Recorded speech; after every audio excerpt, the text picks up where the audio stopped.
Virgil.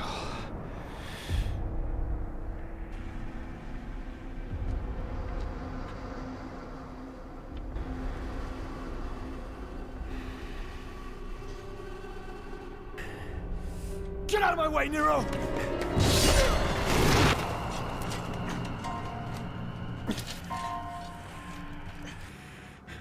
Heal your wounds, Dante. Get strong. After that, we'll settle the matter.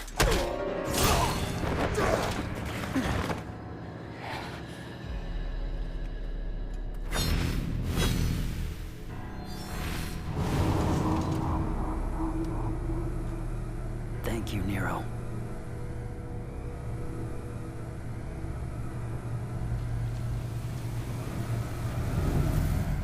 Hello and welcome to another figure review. Today we'll be doing, yeah, you've guessed it probably, Virgil from Prime1. I am pretty excited to review this guy for you, but I thought I'd do something a little different. I thought I would grasp the power of Yamato and really bring out my inner demon.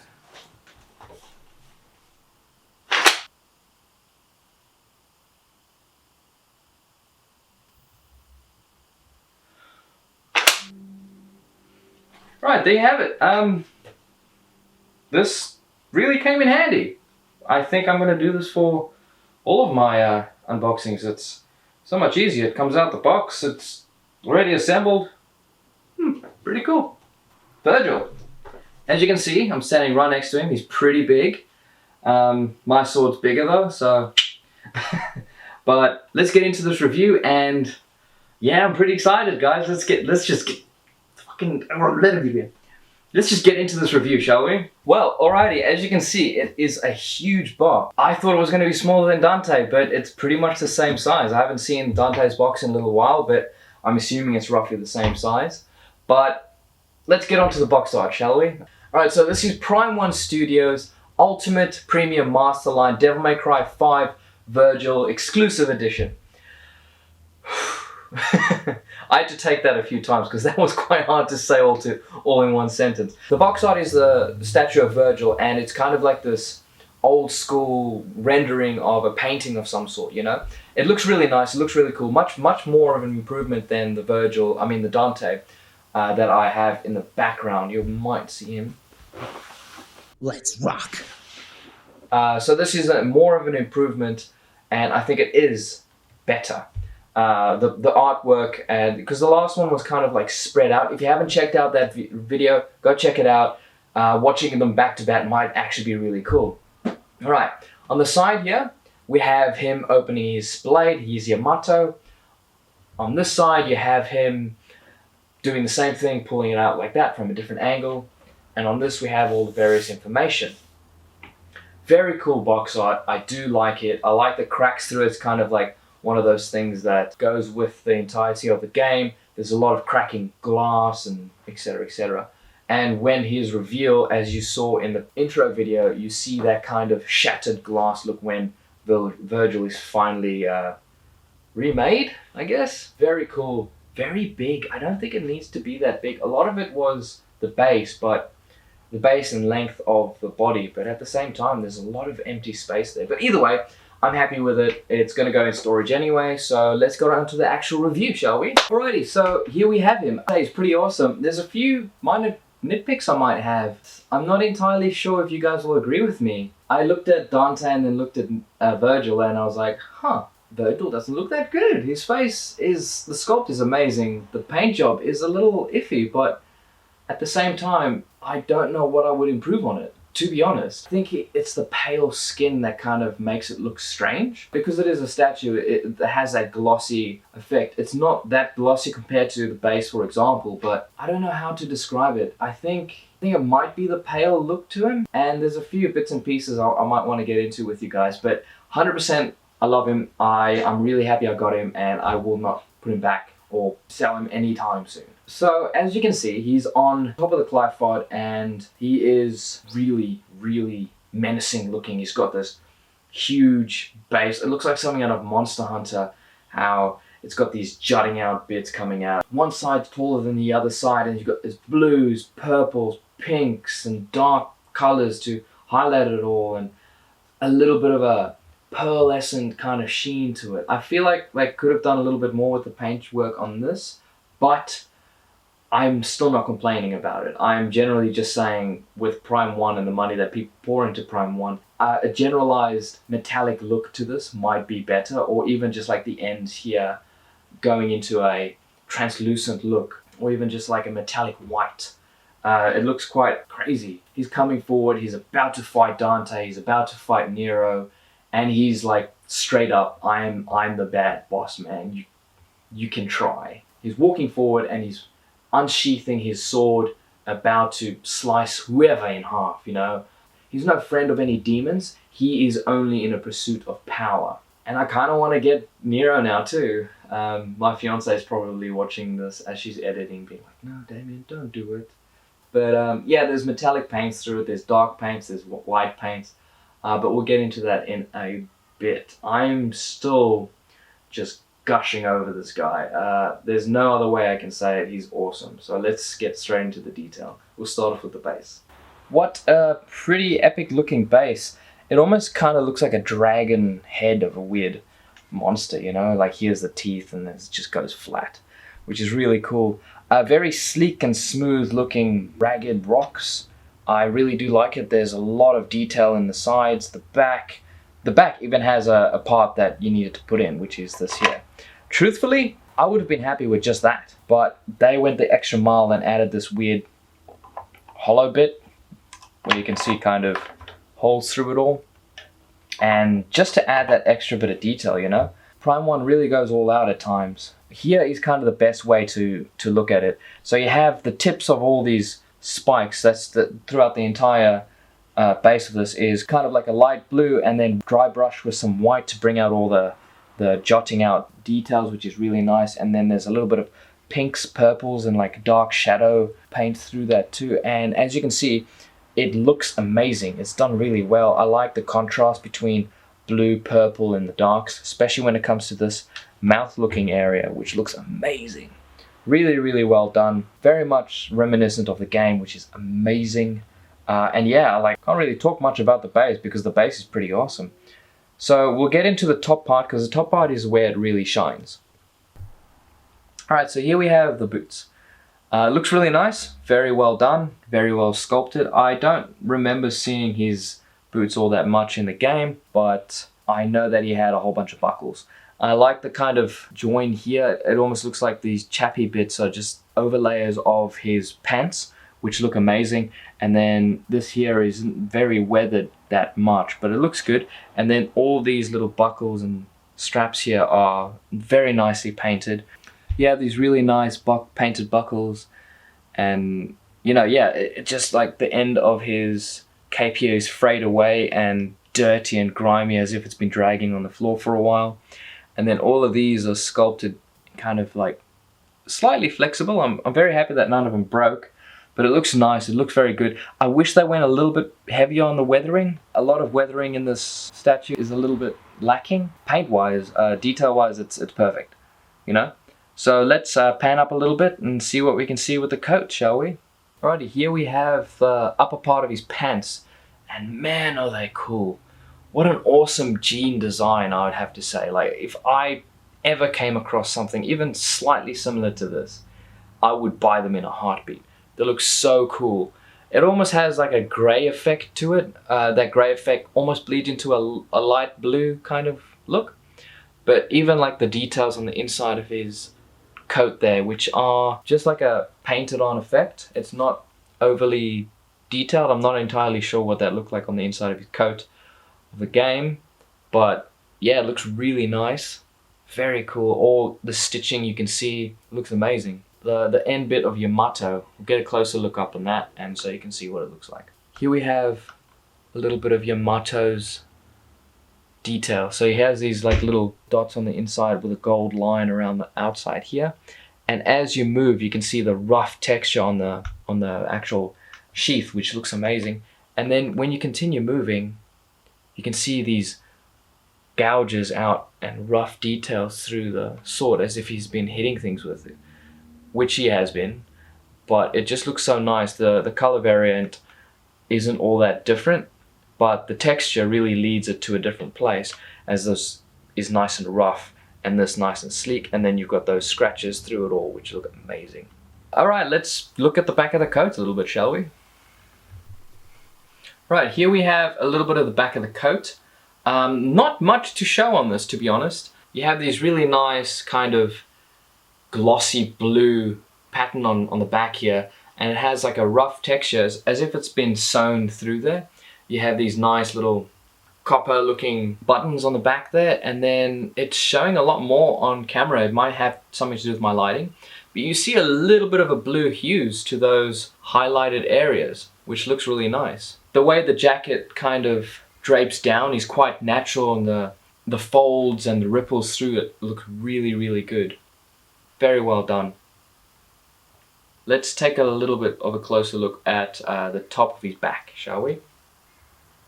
Alright, here we have the top part. As you can see, it's quite nicely done. You can see all these slightly scratchy and scuff marks through it, the entire jacket, as if it's almost aged leather, but I wouldn't say it's leather. I think it was more of a material kind of look.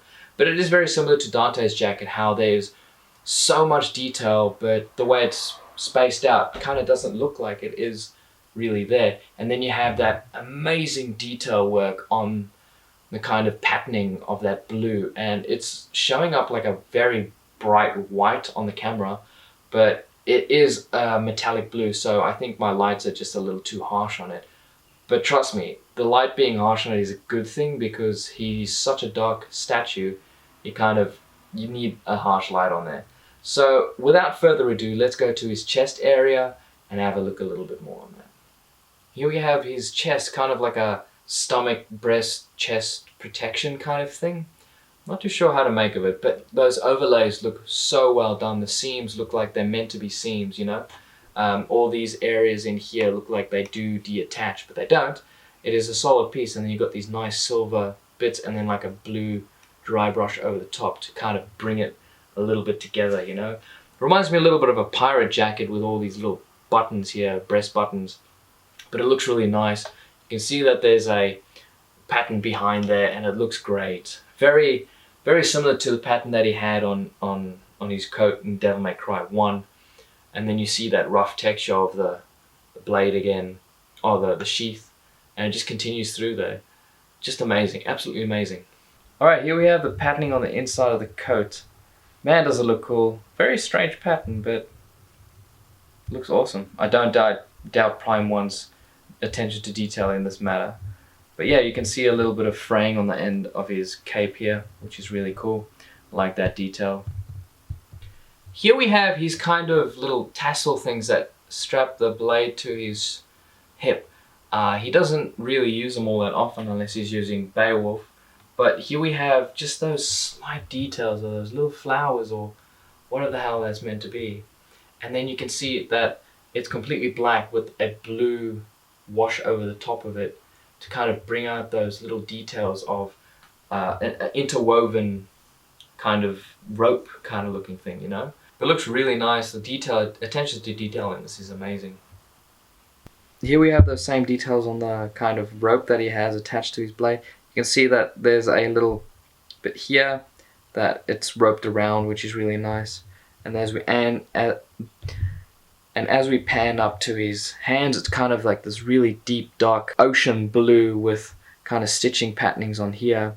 And then you can see a little bit of detail through here of like a leather kind of look, which looks really nice. Skin tone is nothing too crazy about, but you can see a little bit of the patterning on the sword over there. And then as we go higher, you can see more patterning on the sword there.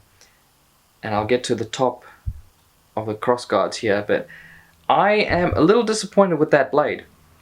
With the amount that they show, it's not very shiny at all. Have a look. No shine on it at all. It's just kind of dull silver paint with a black line through it. I like the fact that they put that in there, but at the same time, it doesn't look that great. I would have happily had the sword completely in the sheath, or maybe slightly pulled up a little bit better so you can paint it a bit better. I don't know. I feel like they kind of screwed the pooch on that one, you know? Alrighty, here we have the top part of the hilt. The blade does actually look like that. The top of the sword does end up having this gold outline and the new kind of look to these gaps and here and stuff like that, which is really cool. Those dots are in there, which looks amazing. You can kind of see it when he fights Dante for the first time.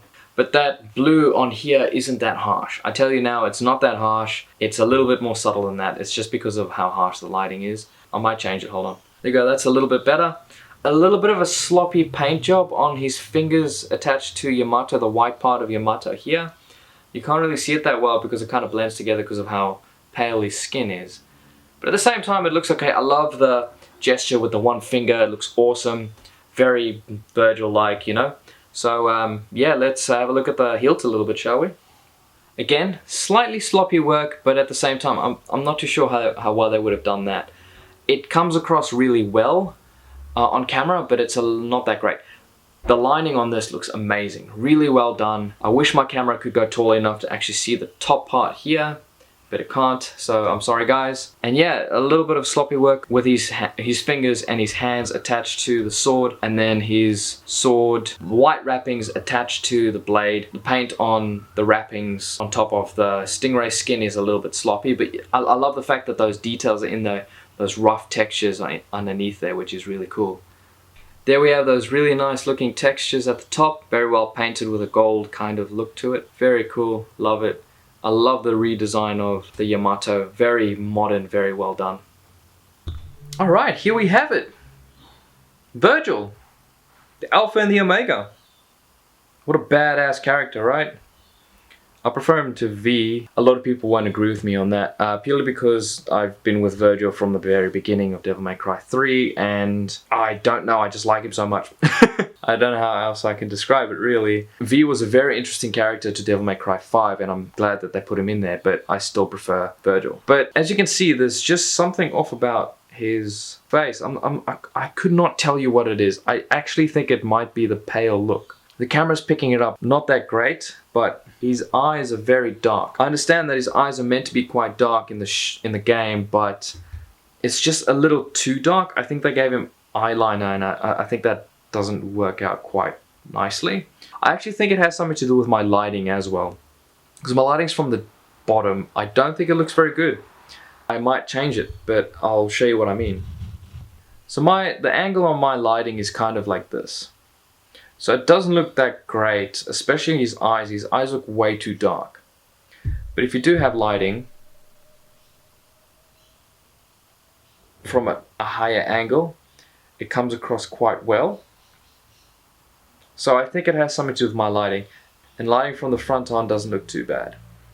So I generally think it might be my lighting. But yeah, it looks awesome. I love it. I would not want to change it. But yeah, let's get a closer look at those eyes, shall we? Here we have a light source coming from the side a little bit.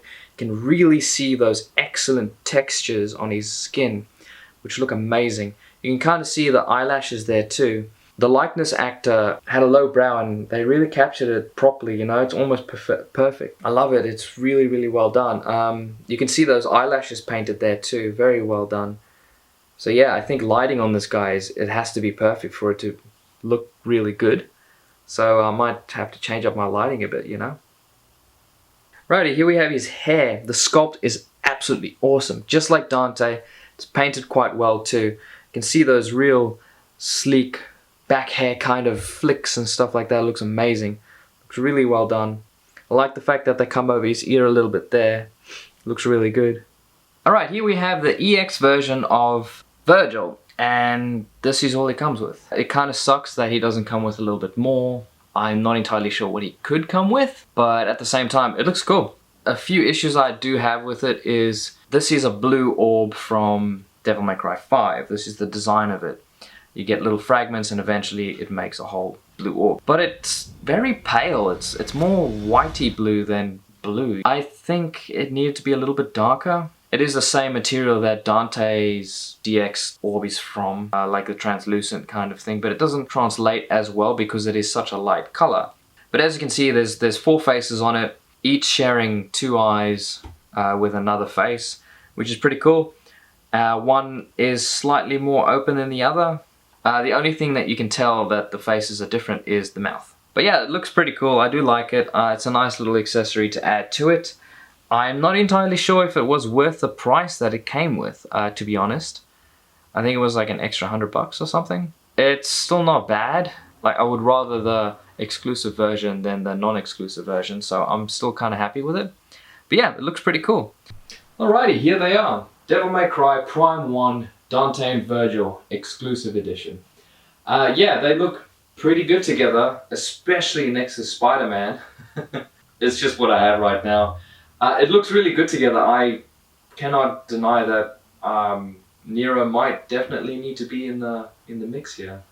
They have a very synchronized kind of look, especially with Dante and Virgil. I mean, Dante and Nero kind of pointing in different directions, as well as the wings. You know, it kind of has this really nice synchronized pose with Virgil going straight up and down in the middle. But that's kind of what I'm hoping for. Hopefully money would help with that situation, because you know these guys aren't cheap. But you know, I'm happy to get them. They look amazing, especially with the Devil May Cry Collector's Edition right in the middle there, and then you have Nico's van on the side there from the Collector's Edition too. But yeah, looks amazing, and I love it. All right, so here we have the base all set up and stuff. I didn't actually realize this until I just randomly put a light behind it, but it is actually a translucent resin. Let me turn the actual light off, hold on. So it does have translucency to it, but it needs an extremely harsh light behind it, as well as all the paint through it isn't translucent paint, so none of this actually shows. It's not a bad thing, but if they had a little bit less solid paint, a little bit more translucent paint, it would have come across a lot better, a lot more demonic, if that makes any sense. A lot similar to the two orbs that you get with Dante and with Virgil. The paint is a little bit overwhelming for the translucent resin it is made out of. But yeah, that's it. Alright, well, I guess that's it. Thank you so much for watching this video. Again, if you haven't checked out Dante from DMC5 Prime 1, he's in the back here.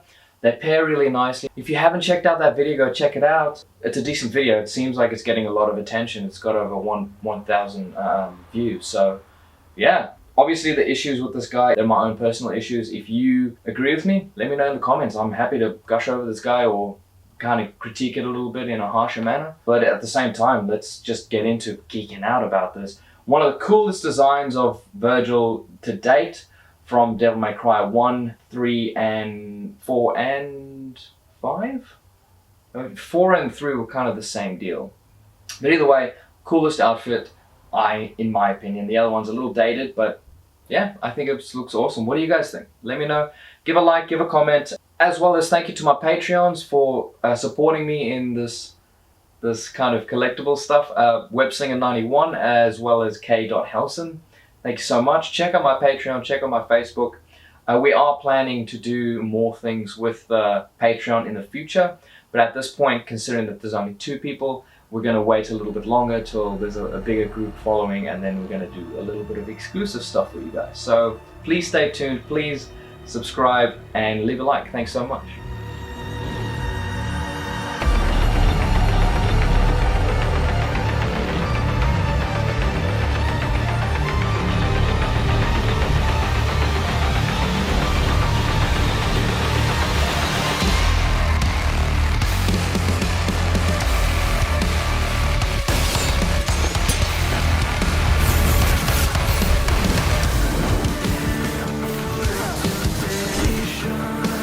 Takes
Don't you dare say it. Jackpot!